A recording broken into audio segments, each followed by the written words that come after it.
Chapter 38. And the word of the Lord came unto me, saying, Son of man, set thy face against Gog, the land of Magog, the chief prince of Meshech and Tubal, and prophesy against him, and say, Thus saith the Lord God, Behold, I am against thee, O Gog, the chief prince of Meshech and Tubal. And I will turn thee back, and put hooks into thy jaws. And I will bring thee forth, and all thine army, horses and horsemen, all of them clothed with all sorts of armor, even a great company with bucklers and shields, all of them handling swords. Persia, Ethiopia, and Libya with them, all of them with shield and helmet. Gomer, and all his bands, the house of Togarmah, of the north quarters, and all his bands, and many people with thee. Be thou prepared, and prepare for thyself thou, and all thy company that are assembled unto thee, and be thou a guard unto them. After many days thou shalt be visited. In the latter years thou shalt come into the land that is brought back from the sword, and is gathered out of many people, against the mountains of Israel, which have been always waste. But it is brought forth out of the nations, and they shall dwell safely all of them. Thou shalt ascend, and come like a storm. Thou shalt be like a cloud to cover the land, thou and all thy bands, and many people with thee. Thus saith the Lord God, It shall also come to pass, that at the same time shall things come into thy mind, and thou shalt think an evil thought. And thou shalt say, I will go up to the land of unwalled villages. I will go to them that are at rest, that dwell safely, all of them dwelling without walls, and having neither bars nor gates, to take a spoil, and to take a prey, to turn thine hand upon the desolate places that are now inhabited, and upon the people that are gathered out of the nations, which have gotten cattle and goods, that dwell in the midst of the land, Sheba and Dedan, and the merchants of Tarshish, with all the young lions thereof, shall say unto thee, Art thou come to take a spoil? Hast thou gathered thy company to take a prey, to carry away silver and gold, to take away cattle and goods, to take a great spoil? Therefore, son of man, prophesy, and say unto God, Thus saith the Lord God, In that day when my people of Israel dwelleth safely, shalt thou not know it? And thou shalt come from thy place out of the north parts, thou and many people with thee, all of them riding upon horses, a great company, and a mighty army. And thou shalt come up against my people of Israel, as a cloud to cover the land. It shall be in the latter days, and I will bring thee against my land, that the heathen may know me, when I shall be sanctified in thee, O Gog, before their eyes. Thus saith the Lord God, Art thou he of whom I have spoken in old time by my servants, the prophets of Israel, which prophesied in those days many years that I would bring thee against them? And it shall come to pass at the same time, when Gog shall come against the land of Israel, saith the Lord God, that my fury shall come up in my face. For in my jealousy and in the fire of my wrath have I spoken. Surely in that day there shall be a great shaking in the land of Israel, so that the fishes of the sea, and the fowls of the heaven, and the beasts of the field, and all creeping things that creep upon the earth, and all the men that are upon the face of the earth, shall shake at my presence. And the mountains shall be thrown down, and the steep places shall fall, and every wall shall fall to the ground. And I will call for a sword against him throughout all my mountains, saith the Lord God. Every man's sword shall be against his brother.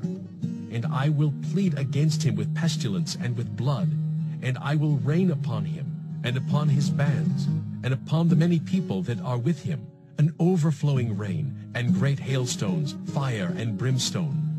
Thus will I magnify myself, and sanctify myself, and I will be known in the eyes of many nations, and they shall know that I am the Lord. Chapter 39. Therefore, thou son of man, prophesy against Gog, and say, Thus saith the Lord God, Behold, I am against thee, O Gog, the chief prince of Meshech and Tubal. And I will turn thee back, and leave but the 6th part of thee, and will cause thee to come up from the north parts, and will bring thee upon the mountains of Israel.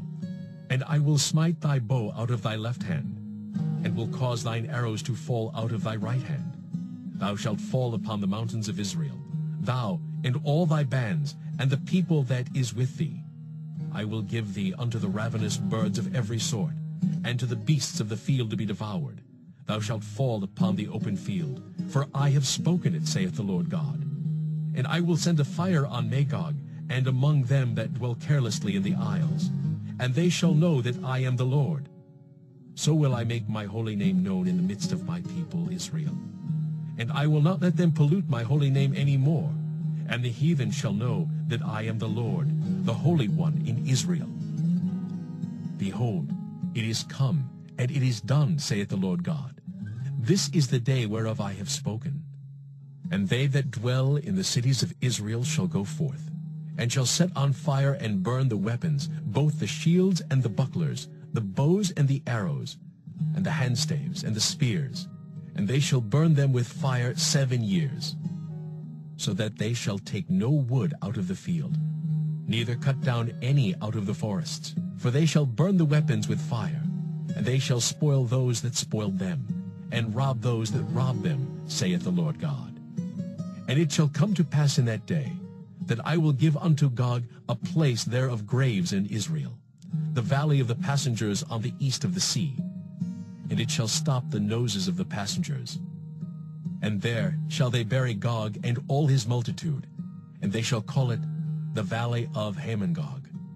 And 7 months shall the house of Israel be burying of them, that they may cleanse the land. Yea, all the people of the land shall bury them. And it shall be to them a renown the day that I shall be glorified, saith the Lord God. And they shall sever out of men of continual employment, passing through the land to bury with the passengers those that remain upon the face of the earth, to cleanse it. After the end of 7 months shall they search. And the passengers that pass through the land, when any seeth a man's bone, then shall he set up a sign by it, till the buriers have buried it in the valley of Hamongog. And also the name of the city shall be Hamona. Thus shall they cleanse the land.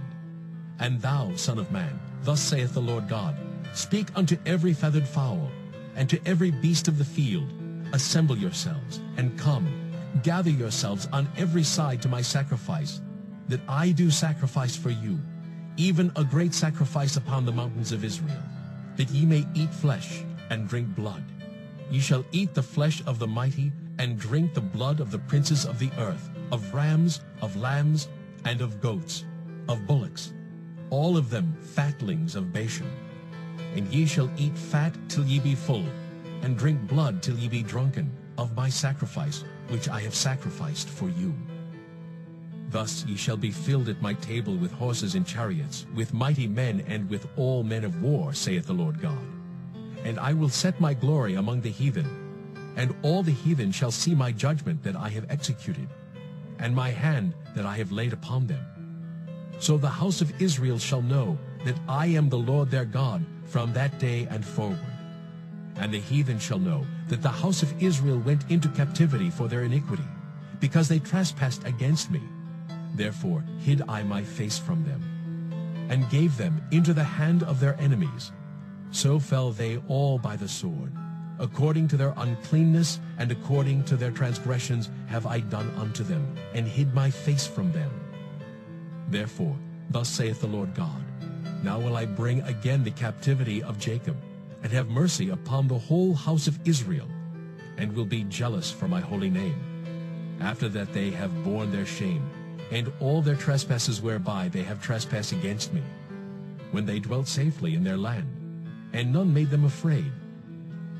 When I have brought them again from the people, and gathered them out of their enemies' lands, and am sanctified in them in the sight of many nations, then shall they know that I am the Lord their God, which caused them to be led into captivity among the heathen. But I have gathered them unto their own land, and have left none of them any more there. Neither will I hide my face any more from them, for I have poured out my spirit upon the house of Israel, saith the Lord God.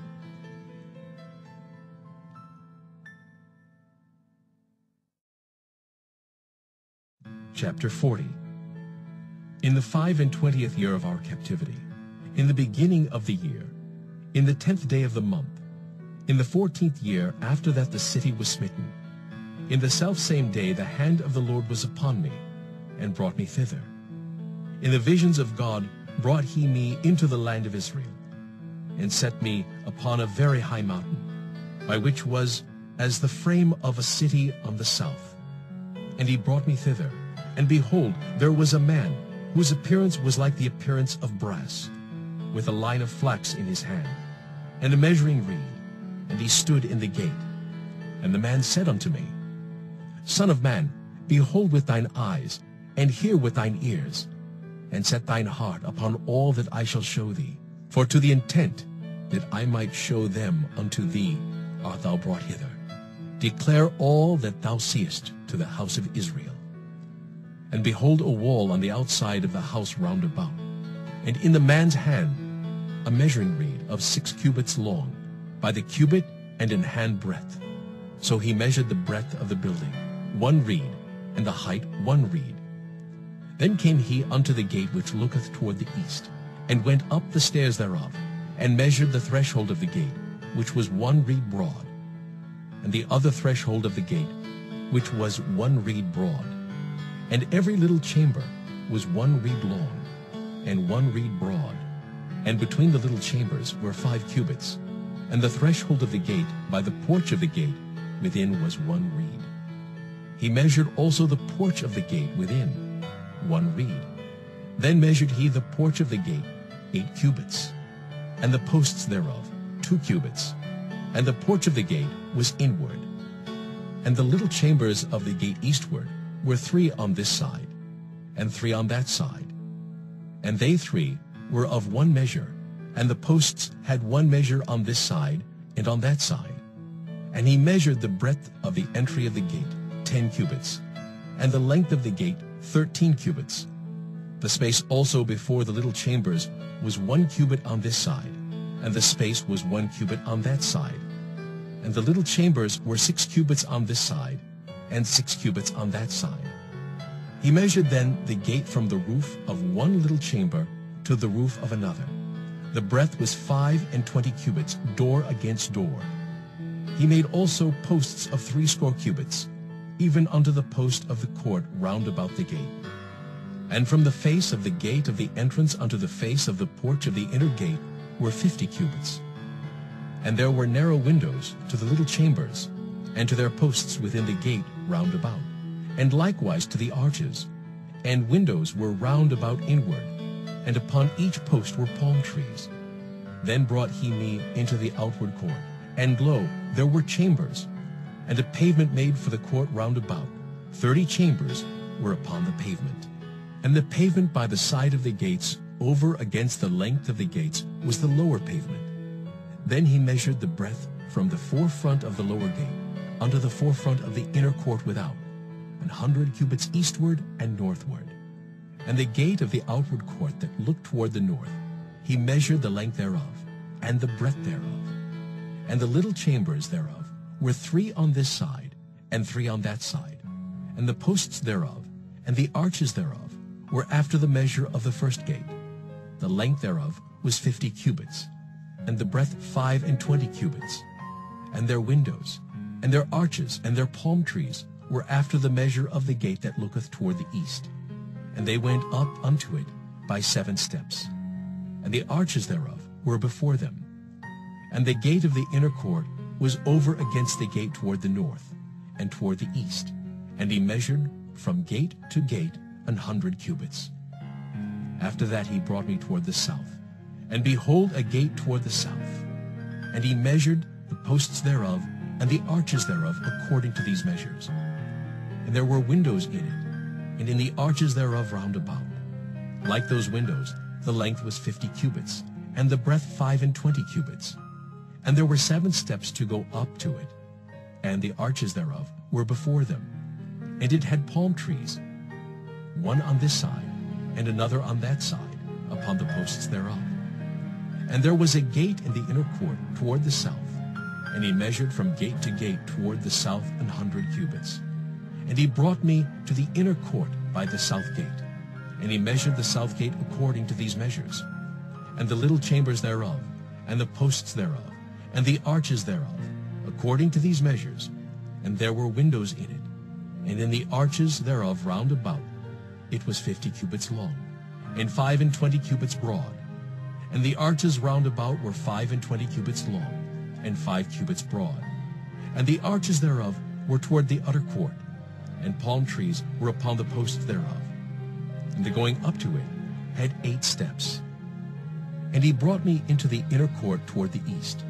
And he measured the gate according to these measures, and the little chambers thereof, and the posts thereof, and the arches thereof were according to these measures. And there were windows therein, and in the arches thereof round about. It was 50 cubits long, and 25 cubits broad. And the arches thereof were toward the outward court, and palm trees were upon the posts thereof, on this side and on that side. And the going up to it had 8 steps. And he brought me to the north gate, and measured it according to these measures. The little chambers thereof, the posts thereof, and the arches thereof, and the windows to it round about, the length was 50 cubits, and the breadth 25 cubits. And the posts thereof were toward the utter court, and palm trees were upon the posts thereof, on this side and on that side. And the going up to it had 8 steps. And the chambers and the entries thereof were by the posts of the gates, where they washed the burnt offering. And in the porch of the gate were 2 tables on this side, and 2 tables on that side, to slay thereon the burnt offering, and the sin offering, and the trespass offering. And at the side without, as one goeth up to the entry of the north gate, were 2 tables. And on the other side, which was at the porch of the gate, were 2 tables. 4 tables were on this side, and 4 tables on that side. By the side of the gate 8 tables, whereupon they slew their sacrifices. And the 4 tables were of hewn stone for the burnt offering, of 1.5 cubits long, and 1.5 cubits broad, and 1 cubit high.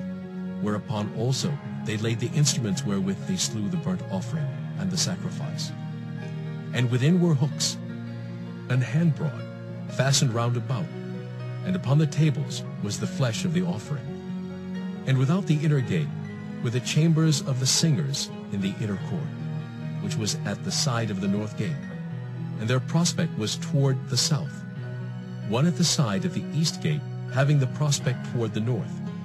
And he said unto me, This chamber, whose prospect is toward the south, is for the priests, the keepers of the charge of the house. And the chamber whose prospect is toward the north is for the priests, the keepers of the charge of the altar. These are the sons of Zadok, among the sons of Levi, which come near to the Lord to minister unto him. So he measured the court 100 cubits long, and 100 cubits broad, 4 square, and the altar that was before the house. And he brought me to the porch of the house, and measured each post of the porch, 5 cubits on this side, and 5 cubits on that side. And the breadth of the gate was 3 cubits on this side, and 3 cubits on that side. The length of the porch was 20 cubits, and the breadth 11 cubits. And he brought me by the steps whereby they went up to it. And there were pillars by the posts, one on this side, and another on that side. Chapter 41. Afterward he brought me to the temple, and measured the posts 6 cubits broad on the one side, and 6 cubits broad on the other side, which was the breadth of the tabernacle. And the breadth of the door was 10 cubits, and the sides of the door were 5 cubits on the one side, and 5 cubits on the other side. And he measured the length thereof 40 cubits, and the breadth 20 cubits. Then went he inward, and measured the post of the door 2 cubits, and the door 6 cubits, and the breadth of the door 7 cubits. So he measured the length thereof 20 cubits, and the breadth 20 cubits before the temple. And he said unto me, This is the most holy place. After he measured the wall of the house 6 cubits, and the breadth of every side chamber 4 cubits, round about the house on every side. And the side chambers were 3, one over another, and 30 in order. And they entered into the wall which was of the house for the side chambers round about, that they might have hold. But they had not hold in the wall of the house. And there was an enlarging, and a winding about still upward to the side chambers. For the winding about of the house went still upward round about the house. Therefore the breadth of the house was still upward, and so increased from the lowest chamber to the highest by the midst. I saw also the height of the house round about. The foundations of the side chambers were a full reed of 6 great cubits. The thickness of the wall, which was for the side chamber without, was 5 cubits, and that which was left was the place of the side chambers that were within. And between the chambers was the wideness of 20 cubits round about the house on every side. And the doors of the side chambers were toward the place that was left, one door toward the north, and another door toward the south. And the breadth of the place that was left was 5 cubits round about. Now the building that was before the separate place at the end toward the west was 70 cubits broad, and the wall of the building was 5 cubits thick round about, and the length thereof 90 cubits. So he measured the house 100 cubits long, and the separate place and the building with the walls thereof 100 cubits long. Also the breadth of the face of the house, and of the separate place toward the east 100 cubits. And he measured the length of the building over against the separate place which was behind it, and the galleries thereof on the one side and on the other side 100 cubits, with the inner temple and the porches of the court, the doorposts and the narrow windows, and the galleries round about on their 3 stories over against the door, sealed with wood round about, and from the ground up to the windows, and the windows were covered, to that above the door, even unto the inner house and without, and by all the wall round about within and without, by measure. And it was made with cherubims and palm trees, so that a palm tree was between a cherub and a cherub. And every cherub had 2 faces, so that the face of a man was toward the palm tree on the one side, and the face of a young lion toward the palm tree on the other side. It was made through all the house round about. From the ground unto above the door were cherubims and palm trees made, and on the wall of the temple. The posts of the temple were squared, and the face of the sanctuary, the appearance of the one as the appearance of the other. The altar of wood was 3 cubits high, and the length thereof 2 cubits, and the corners thereof, and the length thereof, and the walls thereof were of wood. And he said unto me, This is the table that is before the Lord. And the temple and the sanctuary had 2 doors, and the doors had 2 leaves apiece, 2 turning leaves, 2 leaves for the one door, and 2 leaves for the other door. And there were made on them, on the doors of the temple, cherubims and palm trees, like as were made upon the walls. And there were thick planks upon the face of the porch without. And there were narrow windows and palm trees on the one side and on the other side, on the sides of the porch, and upon the side chambers of the house, and thick planks.